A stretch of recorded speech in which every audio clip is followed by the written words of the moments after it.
India is an adventurous paradise. You head out for a holiday, which quickly turns into a survival situation. A dream turns into a nightmare. I'm thirsty, I'm tired, I'm hungry, and I'm lost. Shelter, water, and food become a priority. A fire to keep you warm. But how? I'm Chandan Lahiri from OTA Survival School. I'll give you some tips and show you some tricks to use in a self-reliant situation. Do not think problems can only happen to other people. It can happen to you.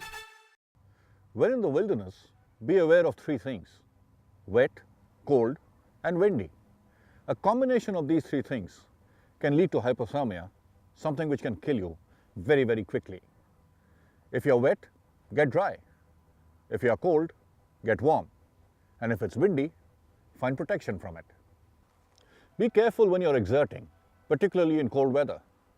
After you have finished your work, when you sit down, you would be sweating inside, and if you're not careful, the sweat inside will freeze next to your skin, lowering your body temperature, your core body temperature. Take a look. Wilderness survival is not a walk in the park. It is extremely hard work, time-consuming and physically exhausting. Constructing shelter, finding water, gathering firewood to build your fire, they all take time and require a lot of hard labor. And with hard labor, you end up sweating, even in the cold. And sweat in a cold, windy condition leads to hypothermia, which can be fatal. Be careful of the amount of work you do and the amount of sweating you do. Allow the sweat to dry and do not get your clothes wet and clammy. You need a fire when you're cold, in a cold night like this. But don't work so hard that you sweat. You have to conserve your sweat in a cold condition, in a windy condition, because that will lead to hypothermia. You don't want that. So I'll just sit for 2 minutes.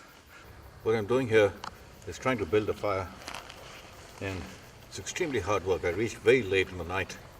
It was dark, and just collecting this firewood, walking all around this forest, trying to find this wood, which is all thorny in any case. So you get pricked, you get pierced, and what happens is you expend not only a lot of energy, but you lose a lot of body fluids through sweat. So what I've just done, just built this fire up to this, which is essentially pretty much kindling, which won't last for very long, but I'm resting because I started to sweat. And I was just taking a look at my thermometer. It's about 6 degrees out here.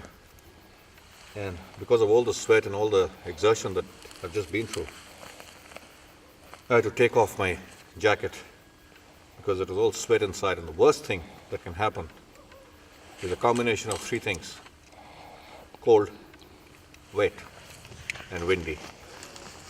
It is just a little bit windy. It is 6 degrees, like I said. It is cold, and I'm wet because of the sweat. And a combination of these three things leads to only one thing, which is hypothermia. So what I need to do is not let the sweat develop. So what I'm doing is sitting down, resting, letting my fatigue go down a little bit so I don't sweat as much. And then I'll go back to building this fire. There's no shade around. I need to be sleeping pretty close to it. So I need a big raging fire so that I can snuggle next to it and not shiver through the night. Sweat's gone down. We go back to work. You need to work, and you have to make yourself as comfortable as you possibly can. But allow your sweat to dry. Do not sleep in wet clothes. That is a sure way to ensure hypothermia, and that could be fatal when you're sleeping. And I could be dead by morning. That's not such a good thought. I'm here for a trek, not to die. And remember, it can happen to you.